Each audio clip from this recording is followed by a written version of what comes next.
5 matches, 5 wins, and 15 Premier League points from those matches. That is the power that one man can do, and that man is obviously Pep Guardiola, who has orchestrated Manchester City to the top of the Premier League table, and who has not lost yet as the manager of Manchester City Football Club. Welcome back to the Sports Vault, everyone. Jersey Joe Archino back here, and you can't get very far talking about world football right now without bringing up Guardiola, without bringing up his new club and all of the incredible exploits that they have shown in to begin their season. And it's such an interesting situation because I think a lot of us knew, obviously, the new heights Guardiola was going to be able to take Manchester City with the talent that they had. But I don't think any of us thought it was going to be this quickly. I mean, when you look at the players he had, he's got a lot of good pieces to work with, but he has taken so many of these individual players' games to the next level. And to me, one of the most interesting things is how quickly everyone has bought in to his system. He's such a demanding manager, just from what he demands of you physically and training-wise, and just limiting certain amounts of foods that you can drink or eat. He is a very demanding micromanager. But despite that, the players have bought in from day one. And to me, it was very easy to identify what Manchester City's problem was last season. It was a lack of unity, a lack of community, and from day one, that is what Guardiola stressed. It was before talking about the tactics, before talking about anything else, it was about creating a team spirit and building community within the team. And I think you can see that very, very easily. Look at a player like Raheem Sterling. Raheem Sterling looked lost at times last season. Raheem Sterling looked lost in Euro 2016. We were questioning his future at Manchester City just before the season started, but now that the season has begun, I don't think that there's any doubts that he's been one of the most sensational players of the league so far this year. And it's not just from his offensive production, it's from his ability to show oneself and just create chances for his teammates. He just looks like he has a newfound confidence, and that confidence has been instilled by Pep Guardiola. Kevin De Bruyne, I mean, I run out of good words to say about him because he's just that good. I read an article the other day where people were saying, is he the best player in the Premier League right now? And I think you'd really have a hard time finding someone else who's been as good as he has been. And it's not just the fact that he's so good at creating chances for teammates and for seeing things that other people just can't see with his passes. It's just everything, when you put it all into the complete package, it's scoring meaningful goals, it's creating meaningful chances when you really need it and there's a situation in the game where momentum could be shifting. Kevin De Bruyne puts the ice on it. He's such a timely player, and to me, I don't think there's been anyone else so far this season who I would anoint as the best player other than Kevin De Bruyne. Sergio Aguero, we know how lethal he can score, but his life just looks so much easier. At times under Manuel Pellegrini, I felt like Aguero looked so like he had the world of pressure on his shoulders because he was just the lone guy out there. But now the game comes easier to him. Everyone else is creating more easy chances for him, and that's just a product of what one man can do. But not to kind of knock Manuel Pellegrini last season too much, because Man City did start their season with 5 wins from 5 last year as well. Where they fell apart is after their Champions League campaign began.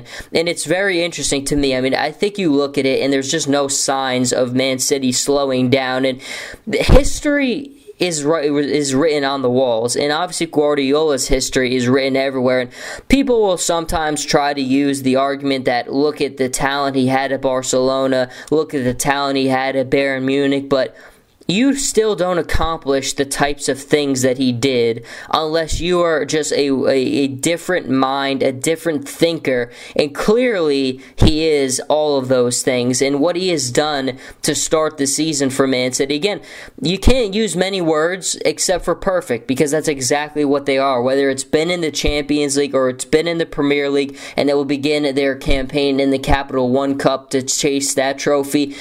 Everything looks perfect, and Guardiola doesn't like to answer questions about all the trophies Man City are chasing. I think he's certainly has the right mentality. They take it one step at a time, one match at a time, not putting anything else on the table. It's just focusing on each day, day by day. And clearly, the message he has been preaching, everything that he has stressed is working, because Man City looks like a well-oiled machine right now. And when you look around world football, Barcelona, Bayern Munich, all the top-tier clubs who consistently win and bring in all the silverware and all the hardware are well-oiled machines. And that's a reflection sometimes of the system, but a lot of times it's because of the man at the top of the helm. And for City, they are becoming a well-drilled, well-oiled machine. And you just have to put the credit on top of Pep Guardiola's shoulders.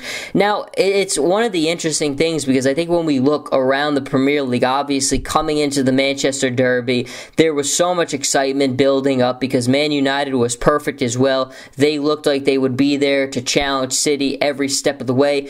But they've right now hit a very big bump in their road, and that comes after their loss to Man City, and they've lost in the Europa League after that, and they just lost this past weekend to Watford after that. And it's such an interesting one there, because people now will kind of look at it, and we're always going to be comparing the two of them at every twist and turn, but I just think that sometimes one of the things to me that just separates Guardiola from everyone else is that sense of community. Jose Mourinho, to me, is just as good a manager, is tactically might even be better at times than Guardiola.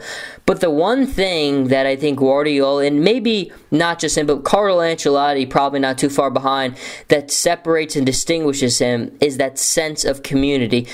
Pep Guardiola has never lost the locker room. Pep Guardiola always has left on his own accord, and Pep Guardiola has always had his players united. I mean, sometimes you had Frank Ribery in the summer kind of saying some things about him, but I think to me that was probably more about him just not getting to play sometimes when he wanted to. But overall, you just look at the amount of players that have come out and vocally supported him and have said that he changed me as a player. He did all these things, all this and that. I mean, there's a reason for that. And we look at Mourinho, and yes, he has lost teams. He has lost locker rooms before. I mean, we look at his ugly Chelsea exit. He lost the locker room there. I'm not saying that he's in any danger of losing the locker room at Man United, but I do think that the one thing that Guardiola absolutely does better than him is building a sense of community. That is something that distinguishes him from everyone else. And he's a guy who has his plan that's written in his head before anything even happens. And the first thing at the top of his list is always community. And if you want to attribute any word to Man City's perfect start to the season, except for perfect, it has to be community. The community is built, the foundation has been laid, and I think you're seeing it pay off dividends for every player on that team, for Raheem Sterling, for Kevin De Bruyne, for David Silva, for every player on that team who has so much talent. It's just being taken to another level because of the word community. But that is going to do it for this segment. Until the next time, Jersey Joe Archino here with the Sports Vault. You can follow me on Twitter at Joe Archino and on Instagram, Jersey_Joe_Archino. And I'll catch everybody in the next episode.